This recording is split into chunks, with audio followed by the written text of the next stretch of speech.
The Atlantic Ocean is on the brink of what could potentially be one of the biggest disasters, and most people aren't even aware of it. All of this thanks to one fish, the lionfish, an invasive predator species that was actually thrown into Atlantic waters by pet owners decades ago.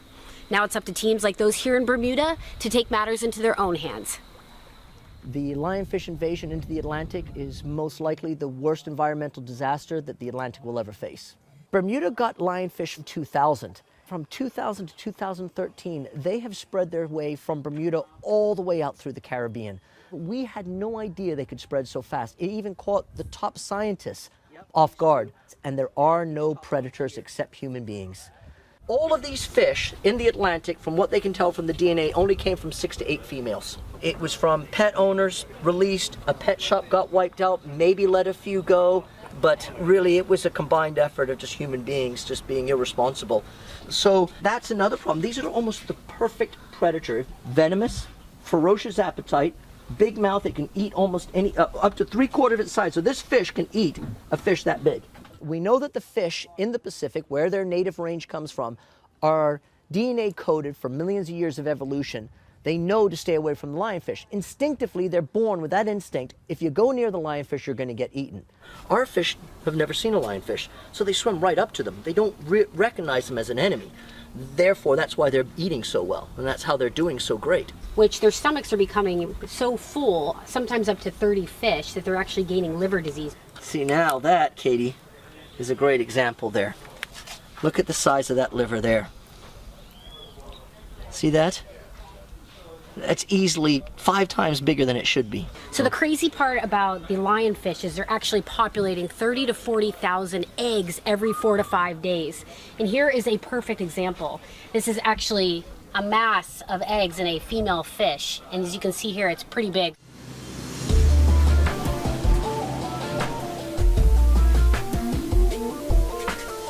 What we're using is new technology and older existing technology to try and fight this. One of the things, rebreathers have been around for quite a while now. It's a wonderful tool for us to be able to dive deep safely. Tools are also being invented. The zookeeper. Nobody ever heard of a zookeeper 5 years ago. A guy down in Curacao invented this. There's killing lots of lionfish. How do you then contain the lionfish safely?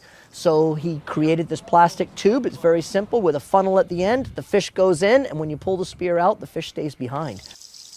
One of the big problems we have with technical diving is we have a lot of stuff with us. Very hard to swim any great distances. So we were blessed enough to get some Magnus scooters donated to us so that we can actually search the bottom for these lionfish hotspots.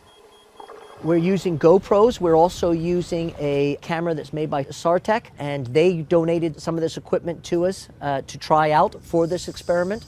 They're using us as a testing ground. When we know of a location, and we have the GPS coordinate, we'll drop a descent line, which is a heavy weight that drops down with a rope on it with a buoy on the top. We have all our tech gear on. We'll go right down to 200 feet. We are limited in the time that we can spend there, usually about 25 to 30 minutes, because of the fact that we're building up more and more nitrogen in our systems. During that time, we are trying to do as much data collecting as possible. We leave no lionfish behind. We try to kick every single one that we can. We are videotaping, so therefore the scientists can go back through that videotape later on and look at it at their own leisure and be able to stop and freeze frame it and look at the different things that are going on down there. We're trying to observe different behavior.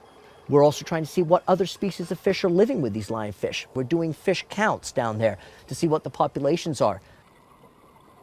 After spending a day in the waters with Graham and his team, I got to see the problem firsthand.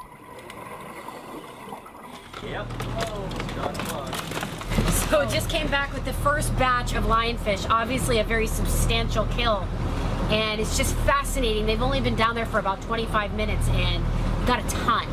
Today's dive wasn't a typical hotspot, but there were a large amount of juvenile fish, and then so therefore automatically there are large amounts of lionfish. Sometimes you just run out of time. Lionfish are destroying ecosystems, and they're doing it very quickly. This isn't a battle that we can win. We only hope to be able to maintain their populations, and Mother Nature's not going to come up with a wonderful cure-all for everything. This is something that we have to take responsibility